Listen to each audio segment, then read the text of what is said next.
And so one of the things that I really don't like about the women were oppressed by men throughout history narrative is the fact that both men and women were terribly oppressed by nature throughout history. And that's not being factored into the equation.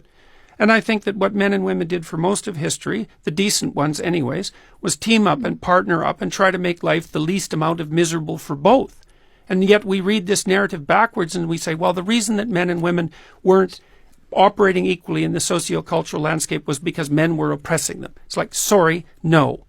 That accounts for a tiny fraction of it, or some proportion of it, but it had much more to do with the fact that everyone was poor and miserable, and that women were locked into a reproductive cycle from which they had no practical escape. And we didn't fix that till the 60s.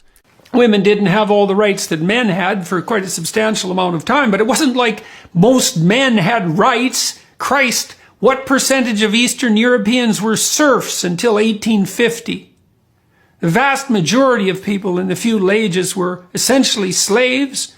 The men didn't have any rights. Most men didn't get the vote until very late. And, women got it afterwards, but not that many decades afterwards. And to construe the history of the human race as the pervasive oppression of women by men it's a story invented by women who have never had a satisfactory relationship with a single man in their entire life. Not a brother, not a father, not a husband, not a son, nothing. Because if they had a satisfactory relationship, they would not be driving that narrative forward.